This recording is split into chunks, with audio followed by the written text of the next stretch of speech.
Hello, English students. Welcome to your English class number 47 of the basic level. This is the review number 1. Ok, gente, então hoje nós estamos na aula número 47 do nível básico e é hoje quando a gente começa a revisão desde o início do curso, tá? Então vão ser 4 revisões, tá? São 4 aulas revisando desde o primeiro dia até a última aula. Tá? Então a gente começa lá no iniciozinho, lá na aula 1, class number 1, alphabet sound. Então a gente começa com o som do alfabeto, tá? Eu sei que vocês vão falar, mas teacher, de novo. De novo, porque eu sei que vocês não praticam a soletração e ela é muito importante, tá? Então eu vou aqui rapidinho só falar, tá? O alfabeto para vocês relembrarem. Lembrando, né, que todas as palavras que terminam com som de E em inglês vão terminar com som de I, exceto a que é Q. Tem algumas palavras que elas têm um som diferente e eu vou chamar a atenção delas para vocês também. Então vamos começar? Vamos lá, então. A gente tem o A, B, C, D, E, F, G. O G tem esse som assim mais arrastado, porque tem o D, que é o D, e o G, que é o G, tá? 8. 8 também é um som diferente, é o H. O H lembra muito o som do número 8, né? Então, lembra do 8, lembra do H. 8. I.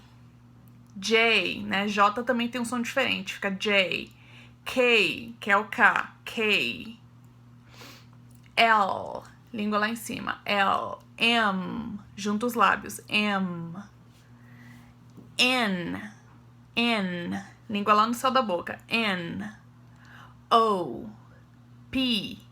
Q. Ó, o Q também tem esse som. Q, ele é diferente. Então, lembrem, Q é Q.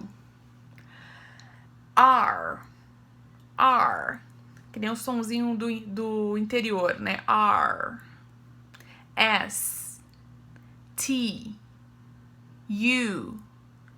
V, W, Y. Então, o Y é Y. O mesmo som do porquê, né, em inglês. Y. E o Z pode ser Z ou Z, ok?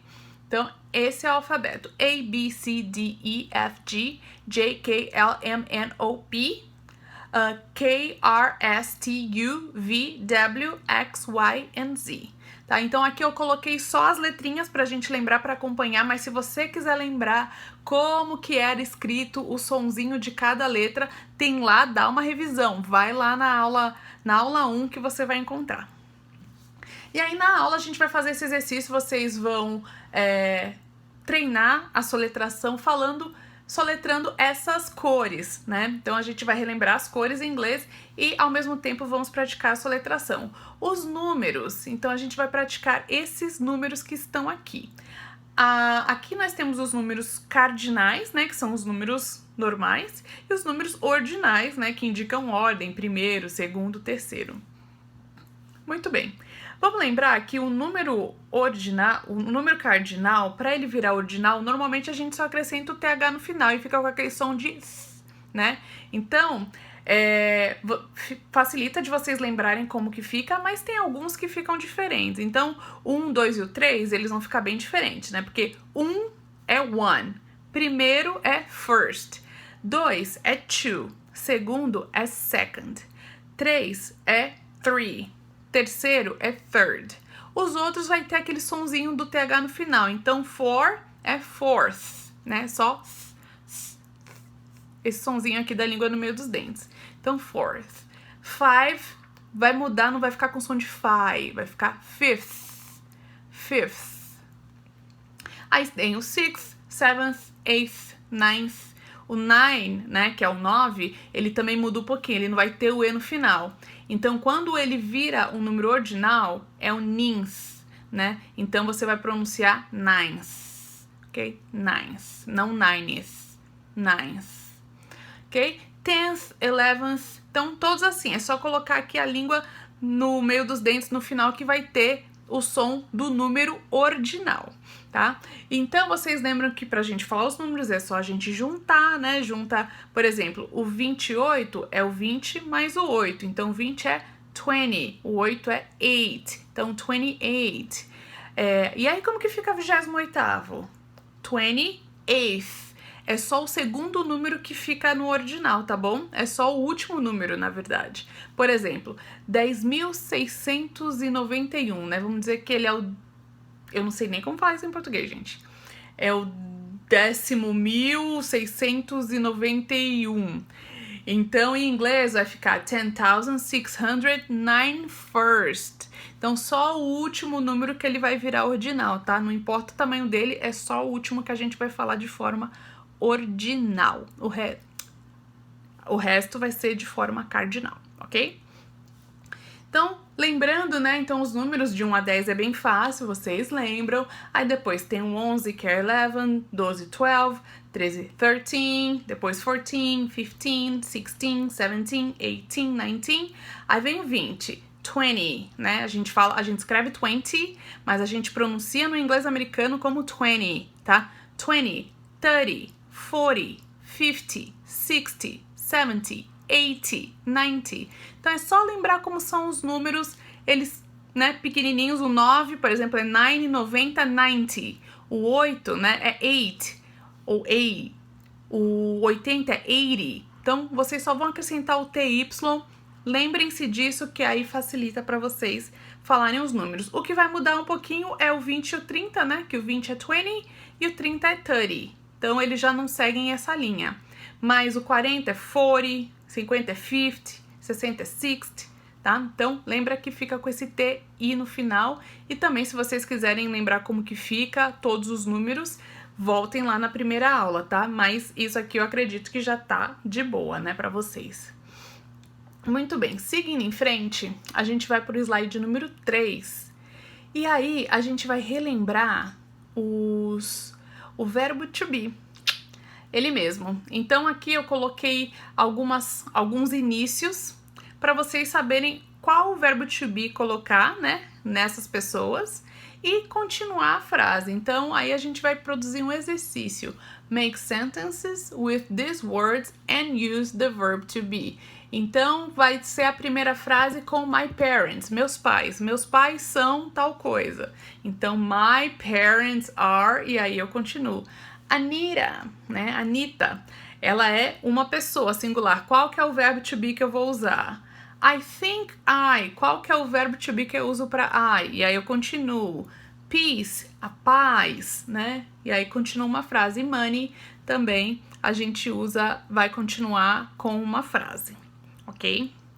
Então esse aí é só verbo to be, bem tranquilo também. A gente vai aplicar esses exercícios em aula, tá? Não precisa fazer em casa, aliás, não deve fazer em casa. Em casa vocês fazem só o exercício que eu mandar, que eu vou enviar para vocês, né? Outra pergunta que a gente vai lembrar os dias da semana. Answer these questions using days of the week. Então aqui eu vou perguntar que dia é hoje, que dia foi ontem. Então vocês vão usar os dias da semana, né? Lembram? Então Sunday, domingo, Monday, Tuesday, Wednesday, Thursday, Friday, Saturday, ok? E aí domingo é o Sunday. Do outro lado a gente tem algumas frases para traduzir, aqui usando os dias do mês e também estações do ano. Então vamos ver se vocês lembram aí como que a gente traduz esses meses e essas estações do ano. Então até aqui é bem tranquilo, né? Por isso que eu não coloquei muita explicação, é mais pra gente relembrar e praticar, tá bom? Mas claro, eu não lembro disso. Você me pergunta na aula, a gente tira todas as dúvidas. Vocês têm que estar com tudo que a gente aprendeu bem fresquinho, bem entendido, bem na memória de vocês pra gente continuar pro próximo nível, tá bom? Então não deixe passar nada, não deixe ficar nenhuma dúvida, me perguntem. Let's go to slide number 4, classes 3 and 4. Então, o slide número 4, a gente vai rever coisas das aulas 3 e 4. Do primeiro lado aqui, a gente tem os membros da família, né? Então a gente vai praticar a leitura e praticar a tradução também, para ver se vocês lembram e tudo. E além de membros da família, nessa parte vocês vão ver também, vão relembrar alguns animais. Então é bem interessante a gente lembrar o que a gente viu já há bastante tempo.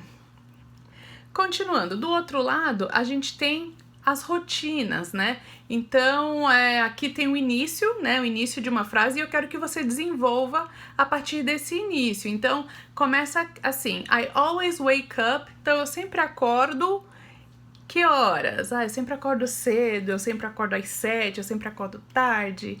Enfim, você vai contar sobre a sua rotina. Aí você fala o que você toma pro café da manhã, né, que horas que você escova os dentes. Tem gente que escova antes do café, tem gente que escova depois, tem gente que escova antes e depois. Então me conta qual que é a sua rotina, tá bom? Então, disso tem várias outras coisas que aí a gente vai também tirar suas dúvidas durante a aula, mas basicamente é isso. Então, eu sempre acordo tal horas, eu tenho tal coisa pro café da manhã, escovo os meus dentes tal horas. Aí eu vou falar o tipo de fruta que eu gosto mais, o tipo de frutas que eu gosto menos, qual horário que normalmente eu almoço, coisas que eu faço às vezes, que horas eu tomo banho, ou quantas vezes eu tomo banho por dia, eu vou pra praia quantas vezes por ano. Frequentemente, quais são as tarefas de casa que eu faço? Então, qual a tarefa que você faz com mais frequência? Normalmente eu lavo a louça, normalmente eu não faço nada. Então, você conta aí se você tem alguma tarefa específica que você faz ou se você faz tudo sozinha, como é que é aí na sua casa. Continuing, let's go to slide number 5. Bom, meios de transporte, eu coloquei só 4 aqui, então espero que vocês lembrem, tá? Então, a gente tem aí... Depois temos algumas perguntas, então aquelas perguntas pessoais, né? Algumas coisas para você lembrar como se fala a data, algumas coisas para você falar como se fala algum feriado. E para você ir desenvolvendo, né? Falando no passado, falando no futuro. Okay? Então, tudo isso você vai encontrar nessa parte aqui da matéria. Deixa eu só corrigir uma coisinha aqui. Perfeito. E aqui embaixo dos meios de transporte vocês vão ver aquelas perguntas com WH, né? Que são as perguntas bem comuns. Quando, onde, por quê. Então tem when, que é quando. Quando foi a última vez que você comeu fora? What day is the Independence Day? Que dia que é o dia da independência? Do Brasil, tá, gente? Não é americana, não.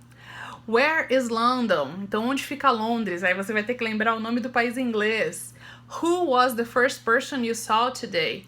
Quem foi a primeira pessoa que você viu hoje? Why is English important? Então, essa vocês já podem pensar aí um pouco para me responder no dia da aula. Por que inglês é importante? Vamos lembrar um pouquinho dos life stages. Então, aqui tem já traduzido tudo direitinho. Newborn, child, young, teenager, middle-aged, elderly. Então, esse aqui já tá com a tradução direitinho, é só pra gente relembrar mesmo.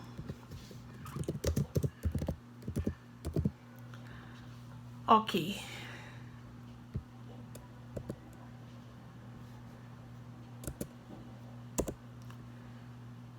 Só corrigindo uma coisinha aqui, gente, rapidinho.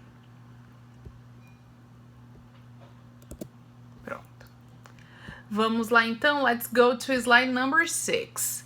Aí nós temos uma lista de profissões, tá? Para vocês relembrarem. Claro, a gente viu no dia da aula uma lista muito maior aqui, a que eu acho que são as mais diferentes, que é mais fácil de você esquecer. Então tem uma lista aqui já com tradução. What's the weather like? Desculpa, how's the weather like? Ou what's the weather like? As duas maneiras podem ser... pode ser feita a pergunta das duas maneiras. Então aqui tem it's hot, tá quente, it's cold, frio, cloudy, nublado, sunny, ensolarado, rainy, chuvoso, foggy, nebuloso, quando está neblina, né? Snowing, it's snowing, tá nevando, there is a thunderstorm, tem uma tempestade. It's raining a lot. There is a flood. Então, tá chovendo muito, tem um alagamento, né? Esse flood é alagamento. It's windy, tá com vento, tá ventando. It's 30 degrees, tá 30 graus. Então, se eu perguntar como que tá o tempo, você pode me responder de todas essas maneiras, né? Aqui embaixo a gente vai lembrar do will versus o going to. Basicamente, a diferença é a seguinte: quando a gente já tem alguma coisa planejada, que a gente tem certeza que vai fazer, a gente usa o going to. Quando algo que acontece no momento que indica o que vai acontecer no futuro, a gente também usa o going to. Como seria isso? Por exemplo, a noite está estrelada, vai fazer sol amanhã. É uma coisa que está acontecendo no momento que me indica o que vai acontecer no futuro. Então, eu vou usar o going to. Ele tá tomando muito sorvete, ele vai ficar gripado. Então, esse também é uma coisa que tá acontecendo no momento e que me indica o que vai acontecer no futuro. Então, eu vou usar o going to também. O will, eu vou usar quando eu não tenho certeza, quando eu decidi na hora e quando eu prometo alguma coisa pra alguém. Eu prometo que eu vou te ligar amanhã. I promise I'll call you tomorrow. Então, nessas situações, né, a gente usa o will, ok? Muito bem. Aqui a gente vai treinar as horas, né? Então, vocês vão me dizer aqui o que quer dizer cada uma dessas horas. Eu vou perguntar para vocês algumas perguntas relacionadas à hora também durante a aula. Então, lembrem como responder. E o que significa cada uma delas, né? Então, quarter, vocês lembram? Quarter significa 15 minutos. Então, a quarter to 3. Então, faltam 15 minutos para as 3. It's 20 past 10. Então, são 20 minutos passados das 10, né? Significa são 10:20. Noon é meio-dia, né? E depois a gente vai lembrar também que quando a gente fala meio-dia e meia-noite e tem algum minuto, a gente não fala noon, a gente não fala midnight, a gente usa o 12, né? 12 a.m. para meia-noite e 12 p.m. para meio-dia. Let's go to slide number 7, classes 9 and 10. Nessa primeira parte a gente vai lembrar algumas partes da casa, né? Então aqui a gente tem vários itens. Vejam se vocês lembram o que é, se não, dá uma anotada, já tenta traduzir. Como que usa o to, also e o either, né? Que são 3 palavras utilizadas para dizer também, né? Então o to a gente vai usar no final de frases afirmativas. O also a gente usa no começo ou no meio de frases afirmativas também. E o either a gente vai usar no final de frases negativas, tá? As 3 significam também, mas cada uma é posicionada numa frase em uma situação diferente. Partes do corpo aqui já tem em português e inglês também pra gente lembrar as principais que escapam da nossa mente, né? A gente sempre lembra, mão é hand, ou sei lá, pé é foot, mas tem algumas coisas que a gente acaba esquecendo, então eu coloquei essas coisas que eu acho que vocês podem ter esquecido. Sintomas, né, e doenças. Também coloquei algumas aqui que vocês podem esquecer que são importantes. Então a gente vai praticar a pronúncia desses sintomas também na aula. Let's continue, slide number 8. Classes 11 and 12. Então, nas aulas 11 e 12, a gente teve essas matérias aqui bem importantes. A gente começa com o uso do ing, né? O ing é o que deixa o verbo no gerúndio, né, em inglês. Em português, esses verbos terminam em ando, endo e indo. Então, é falando, correndo, sorrindo. Em inglês, é só acrescentar o ing. Muito bem, mas tem algumas regrinhas, né? Então, a gente vai relembrar essas regras. Vamos lá. Normalmente é só acrescentar ing, certo? Certo. Porém, se o verbo termina com a letra E, a gente tem que tirar o E para poder acrescentar o ing. Só esses 2 verbos que escapam. O verbo to be e o verbo to see. Eles continuam com o E e aí acrescenta o ing normalmente.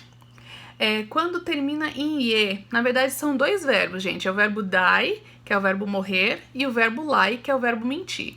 Quando a gente vai colocar no gerúndio, a gente tem que tirar o ie e acrescentar y e ing.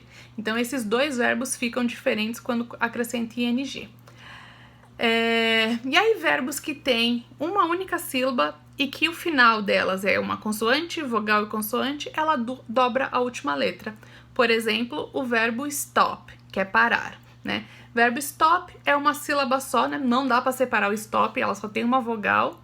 Então, quando a gente vai colocar o ing, né, para o stop ficar stopping, né, parar, parando, e aí ele recebe mais um P, né, ele recebe a última consoante antes de mais uma, né, ele dobra a última consoante antes de receber o ing, então fica stopping com 2 P's, tá? Então esse é só um exemplo, tem várias outras palavras, por exemplo, o verbo cut, ele só tem 3 letras, né, uma sílaba só, ele fica com 2 T's quando ganha o ing. Lá na aula, acho que é a 11, tem os detalhezinhos também, se vocês quiserem conferir, tem uma lista com várias outras palavras que tem a consoante dobrada, tá bom? Roupas, né? Lá tem uma lista muito maior, mas aqui eu coloquei uma das mais importantes também, para vocês relembrarem. Também eu vou pedir para vocês descreverem a roupa que vocês estão usando, com cor e tudo mais. Então, aí para vocês lembrarem algumas das mais importantes. People's characteristics, então as características das pessoas, como a gente vai descrever como uma pessoa é alto, baixo, gordo, magro. Então, o que a gente pode falar, né, quando a gente vai descrever uma pessoa? Então, primeiro a gente tem que lembrar que as qualidades vêm na frente. Então, se eu vou falar assim, vou falar do meu cabelo. Meu cabelo é longo, cacheado e preto. Então, I have long, black, curly hair. Então, a gente tem que lembrar que o hair vem lá no final. Eu tenho olhos castanhos. I have brown eyes. Então, para falar de características, a gente tem que lembrar que sempre os adjetivos vêm na frente e depois vem o substantivo. E aqui a gente tá, né, cada coisa. Skin é a pele. O que a gente pode falar da pele? A pele é branca, a pele é negra, é moreno, é morena ou moreno. Hair, como o cabelo pode ser? Long hair, cabelo comprido, short hair, cabelo curto, bald, careca. Então, a cor do cabelo, olhos, altura, tipo de corpo, se é forte, se é gordo, se é magro. O que a pessoa tem que ajuda a identificar? Tem um bigode, tem uma barba, tem uma tatuagem. Então, todas essas palavras estão aí. A regra do plural, aqui deixou uma coisa bem simplificada pra gente lembrar também, vamos falar durante a aula. Normalmente, para deixar uma palavra no plural no inglês, é só acrescentar a letra S, porém tem algumas situações em que a gente vai ter que acrescentar ES. Quando que é? Palavras que terminam com X, CH, SS, Z e O, a gente acrescenta ES. Quando termina em Y e antes vem uma consoante, tira o Y, acrescenta IES. Quando termina em F e FE, a gente tira o F ou FE e acrescenta o Vs. Então, essas são as regras do plural. E também são as regras que a gente usa para colocar os verbos em terceira pessoa, lembra? Então, por exemplo, I eat, eu como. Ela come, she eats, acrescento S. Então, isso aí a gente vai lembrar bastante durante a aula também. E é isso, gente. Essa é a nossa matéria, tá? Eu sei que não ficou muito explicado, porque senão ia ficar muito longo para explicar em detalhes, mas é bom vocês verem e entenderem do que a gente vai falar, né? Aqui eu já dei algumas dicas, algumas traduções, anotem o que vocês puderem, o que vocês tiverem dúvida, e a gente tira suas dúvidas na hora da aula, tá bom? Então, um beijo, até a aula, tchau, tchau!